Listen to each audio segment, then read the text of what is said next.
Hi friends, ఈరోజైతే గుత్తి వంకాయ వండుతున్నాను. బాగా కడిగి పెట్టిన వంకాయలకి 4 కాట్లుగా కట్ చేసుకున్నాను. తర్వాత అయితే పల్లీల పొడి, ధనియా పొడి, నువ్వుల పొడి అన్నీ వేసి మిశ్రమాన్ని రెడీ చేసుకున్నాను. వంకాయ మధ్యలో అయితే బాగానే పెడుతున్నానండి.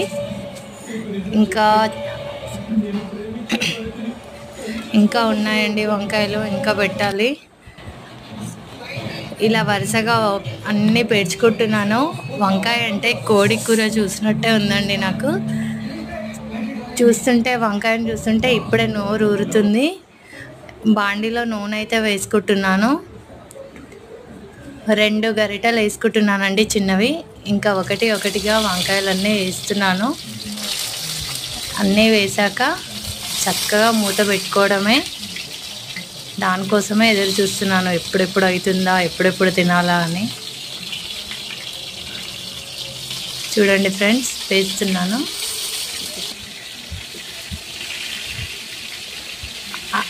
అన్నీ వేసాక మూత పెట్టేయడమేనండి. నెక్స్ట్ ఒక 10 నిమిషాలు సిమ్ పైన పెట్టి వదిలేయాలి ఫ్రెండ్స్.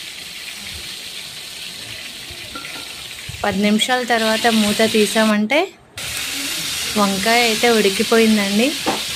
దాదాపుగా ఒక్కసారి గరిటెతో కలుపుకుందాం, ఎలా ఉందో చూద్దాం. ఇంకో 2 నిమిషాలకు ఉడికితే బాగుంటుందని నేను అనుకుంటున్నానండి. మళ్ళీ మూత అయితే పెట్టుకుందామండి. చింతపండు రసం కూడా పక్కన రెడీ చేసుకుంటున్నాను. కొంచెం చింతపండు రసం వేస్తే పుల్లగా బాగుంటుందండి. కరివేపాకు వేస్తున్నాను. కరివేపాకు వేసి కొంచెం కలుపుకుంటే బాగుంటుంది. నూనెలో కూడా వేగినట్టుగా ఉంటుంది కరివేపాకు. ఇప్పుడు చింతపండు గుజ్జు తీసి పెట్టుకున్నాను కదా, చింతపండు వేస్తూ కొంచెము అందులో ఏమన్నా ఉంటే పోతుంది, చేయి పెట్టుకుంటే అడ్డంగా. చింతపండు అయితే వేసేసాను. కొంచెం అందులో వాటర్ వేసి కలిపితే అయిపోతుందండి. ఒక 2 నిమిషాలు ఉడికాక గుమగుమలాడే వంకాయ రెడీ. ఇంకో 2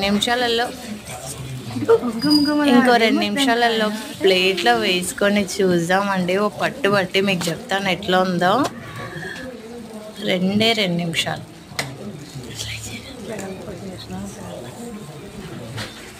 బాగా ఉడికిందండి, మెత్తగా. చూడడానికి ఎంతో రుచికరమైన వంకాయ. తిని టేస్ట్ చెప్తాను.